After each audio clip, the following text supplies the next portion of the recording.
ఒక అడవిలో ఒక పెద్ద చెరువు ఉంది. అందులో చాలా కప్పలు, చాలా పాములు నివసించేవి.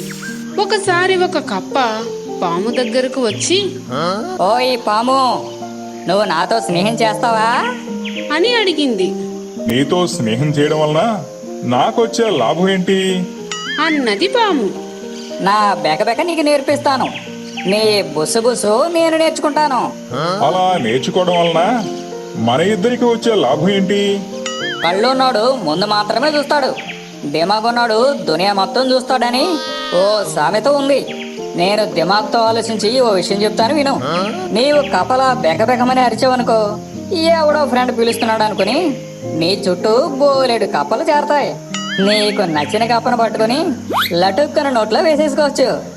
ఇక నా విషయానికి వస్తే, నేను పాములా బుస్సు బుస్సుమని పెద్దగా బుసలు కొట్టాననుకో, ఇక్కడ ఏదో పెద్ద అనకొండ ఉందనుకుని ఆ దరిదాపుల్లోకి ఏ ఒక్క పాము కూడా రాదు. అలా నీకు ఫుడ్ ప్రాబ్లం ఉండదు, నా లైఫ్ కి ప్రాబ్లం ఉండదు. ఏమంటావ్ అని అన్నది కప్ప. నీ ఆలోచన అయితే మామూలుగా లేదు, అద్దిరిపోయింది. అలాగే కానీ అన్నది పాము. ఆ క్షణం నుంచే కప్ప పాము మంచి స్నేహితులైపోయాయి. వెంటనే కప్ప పాముకు కప్ప కూత నేర్పించింది. పాము కప్పకు బుస కొట్టడం నేర్పించింది.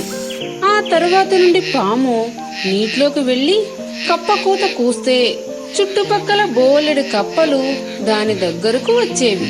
పాము చటుక్కున వాటిని పట్టుకుని ఆనందంగా తినేసేది.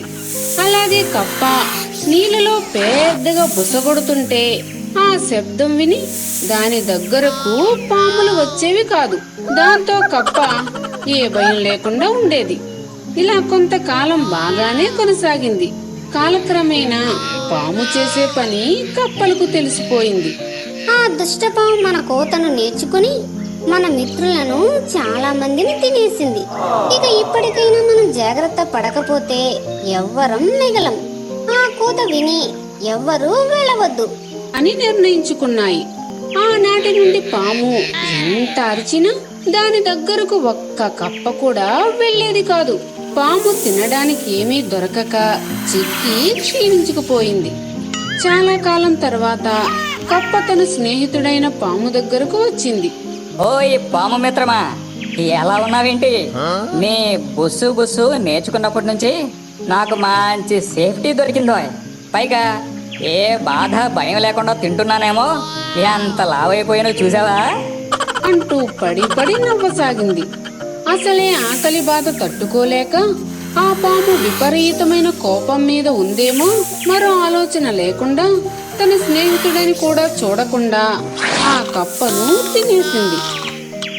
ఈ కథలో నీతేమిటంటే, చెడ్డవారితో స్నేహం చేస్తే అది ఎప్పటికైనా మనకే చేటు తెస్తుంది. ఫ్రెండ్స్, ఈ వీడియో నచ్చినట్లయితే లైక్ చేయండి, షేర్ చేయండి. అలాగే మా ఛానల్ సబ్స్క్రైబ్ చేసుకుని మాకు సపోర్ట్ చేయండి.